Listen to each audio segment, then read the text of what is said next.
6 de la mañana, 36 minutos. El debate está abierto. Hay una realidad. ¿Deben volver o no los niños a las aulas? Pues el gobierno nacional ha indicado que todo debería retornar a su normalidad de manera gradual, con los protocolos de bioseguridad. Y dentro de esas apuestas está el regreso a las aulas. Vamos a tratar de poner en blanco y negro los pros y contra, porque el Laboratorio de Economía de la Educación de la Universidad Javeriana realizó un importante estudio precisamente frente a este tema. Lo que hay en Colombia para sí abrir y lo que hay que da las razones para no hacerlo. Además, en comparación también con las experiencias internacionales de países que no cerraron las escuelas, de países que permanecen con las puertas cerradas en las aulas y de países que lo han hecho de manera gradual. Saludamos a Luz Karime Abadía, ella es subdirectora de este Laboratorio de la Economía de la Educación, es doctora en Economía. Doctora Abadía, bienvenida a Noticias Caracol. Difícil hacer esta lectura, pero hay que hacerla en este momento en el país. Buenos días, Mónica, para ti y para todos los televidentes. De acuerdo, es un reto enorme dadas las condiciones de muchas escuelas en Colombia. Me llama mucho la atención el tema de que sean economistas los que le pongan el ojo y la lupa a este tema de la educación y por eso es que lo considero bastante llamativo. Hablemos en primera instancia de los factores en contra que ustedes consideraron, que recopilaron y que encontraron en el país para no abrir las puertas de las aulas. Bueno, Mónica, lo primero es que en los países que abrieron lo hicieron después al menos del primer pico, algunos países de Europa, y en Colombia pues hay muchos municipios donde todavía las tasas de contagio son crecientes. Lo segundo es que hay evidencia que si bien no es muy concluyente en lo que al parecer se ponen de acuerdo los estudios en otros países, es que niños menores de 10 años se contagian a una menor tasa, pero sí pueden, son foco de transmisión, sí pueden contagiar a otros, y aquellos mayores de 10 años tienen tasas de contagio y de transmisión igual a la de los adultos, entonces es un aspecto a tener en cuenta si se hace la reapertura. Otro aspecto principal que no favorece es que la mayoría de los colegios en Colombia, colegios públicos oficiales, no tienen, por ejemplo, los elementos que se requieren y que son obligatorios para tener un retorno pues con todas las medidas de seguridad, garantizando la vida y la salud de nuestros estudiantes. Por ejemplo, el DANE reporta que en 9 municipios no hay servicio de agua permanente, principalmente el suroriente del país, pero también vimos hace poco casos en Antioquia donde se reportaba que no había agua. Muchos de estos establecimientos no cuentan con jabón, por ejemplo, entonces se requiere de dotar a los establecimientos de una serie de elementos que son pues indispensables para este retorno. 20% de los docentes de colegios oficiales son mayores de 60 años, entonces ellos no deberían, tienen mayor riesgo si van a los colegios, y el 15% de los estudiantes de colegios oficiales dice tomar transporte público, entonces podrían estar expuestos a una mayor aglomeración. A mí me llama mucho también la atención ese tema, doctora Abadía, porque venimos hablando de temas de infraestructura que tal vez para muchos en Colombia son evidentes, pero ese tema del transporte público, de las posibilidades de aglomeraciones, de los alumnos, inclusive que habría dentro de las aulas, me parece que también es uno de los hallazgos importantes para destacar de esta investigación o esta lectura del país.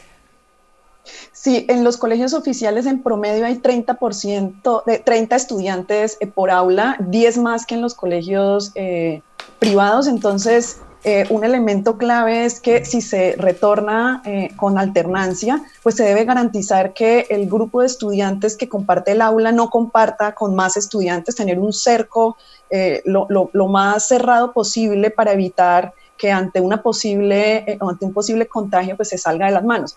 Uno ve, por ejemplo, casos de países que reabrieron y tuvieron que cerrar nuevamente porque tuvieron rebrotes en las escuelas.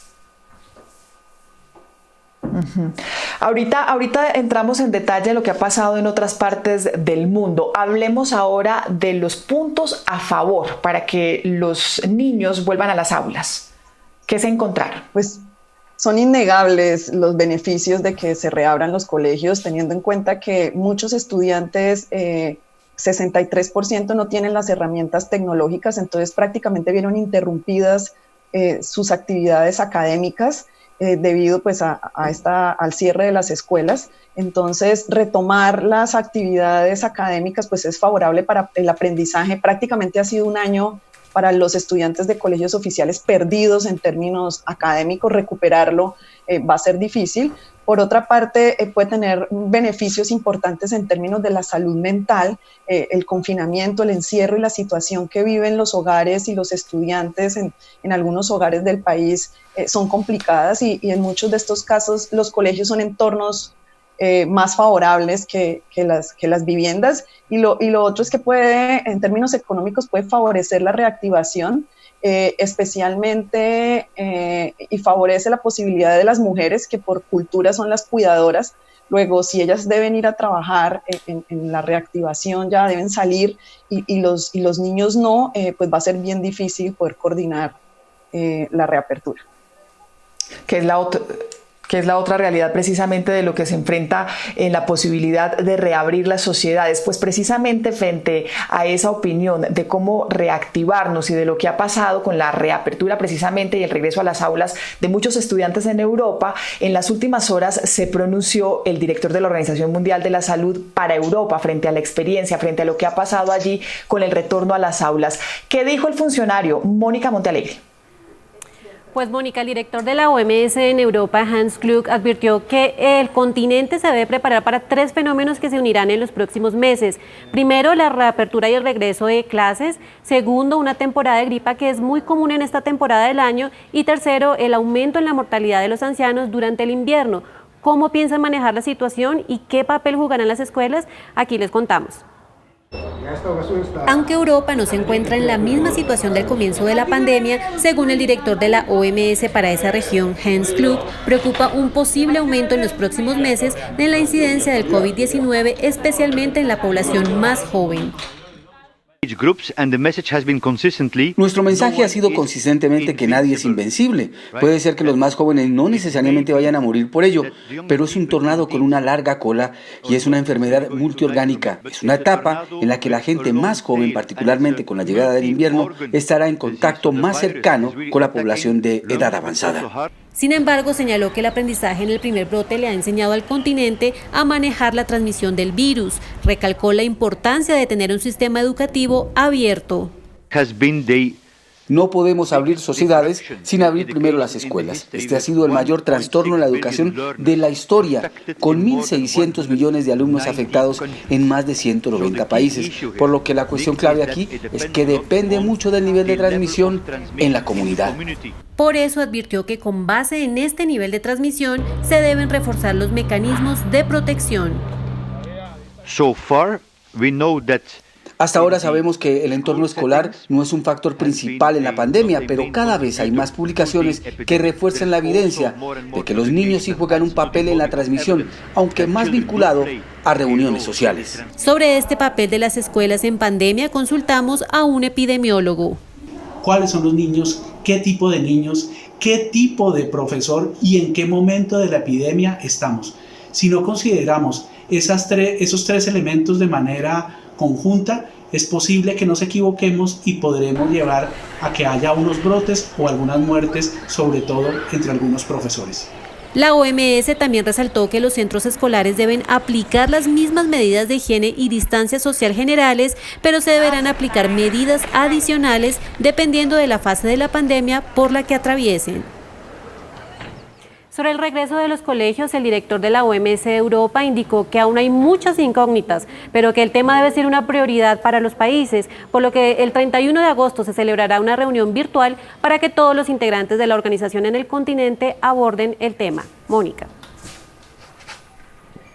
Que sí es una crisis definitivamente la mayor en la historia de la educación del mundo, es lo que ha dicho allí el director de la OMS. Mónica, gracias. Foco de transmisión, pero no el principal. Dice que el foco principal, doctora Abadía, esto lo dicen desde la OMS en Europa, que tienen más datos y más información y más tiempo con la pandemia, el principal foco de transmisión pues siguen siendo niños, están expuestos a ello, pero sobre todo de reuniones familiares, de eventos sociales y ya no principalmente en las aulas. ¿Qué lectura tienen ustedes desde el Laboratorio de Economía de la Educación del mundo? ¿Qué experiencias se encontraron?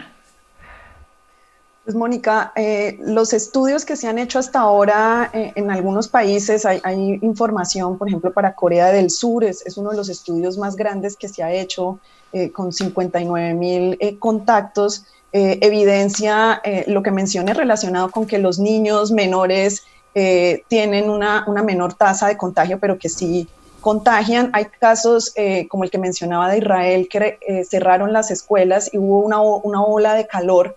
El ministro de Salud permitió que no se usara por 3 días el tapaboca, pues para evitar problemas respiratorios, y resulta que hubo un rebrote importante en las escuelas. Entonces esto nos va mostrando elementos de alerta para si se abre, pues qué es lo que los elementos y las reglas de juego, los protocolos que se deben tener. En Francia también hubo unos rebrotes en algunas escuelas del país. Lo que pasa es que en estos estudios la mayoría se han hecho contando casos cuando las escuelas han estado cerradas y llevan poco tiempo reabiertas y algunas han tenido que volver a cerrar. Entonces, el punto es que no hay muy buena información y que muchas veces las condiciones del país, del sistema educativo, de la población son muy diferentes en Europa a Colombia. Entonces, tratar de usar esos resultados para exactamente tomar una decisión acá, pues no aplicaría, básicamente por lo que hemos mencionado. Los colegios oficiales en Colombia no están preparados,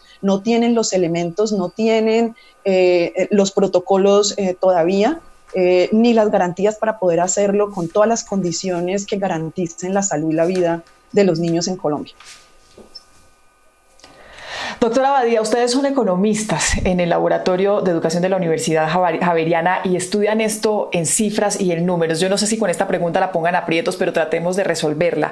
Definitivamente las instituciones oficiales no están preparadas si vemos infraestructuras, si vemos cifras, si vemos números, pero definitivamente la sociedad tampoco está preparada para que los niños permanezcan, porque hay niños que están quedando sin alimentación escolar, están expuestos a violencia intrafamiliar, tienen otro tipo de riesgos en este momento preciso de la reactivación. Si ponemos en números en esa balanza, ¿deben abrir las escuelas o no en el país? Deben abrir, Mónica, son innegables los beneficios de abrir, pero siempre y cuando se haga una dotación y se garantice que se abra con todos los elementos.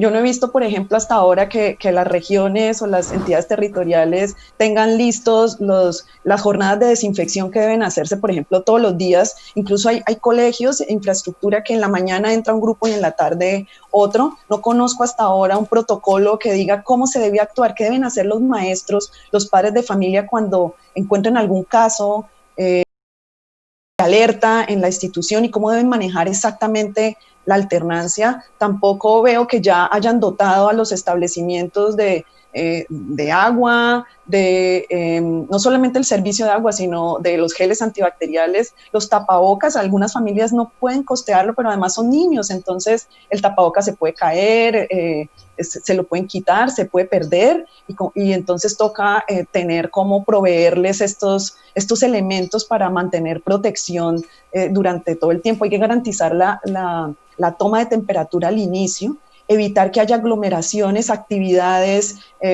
por ejemplo, en recreos o en descansos, algunas deportivas, y garantizar la ventilación.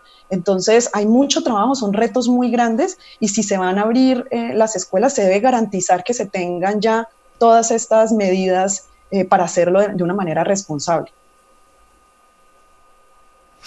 Gran desafío, como todo lo que viene con esta pandemia, y también gran incertidumbre. Muchas gracias, doctora Luz Karimia Badía, por acompañarnos esta mañana en Noticias Caracol.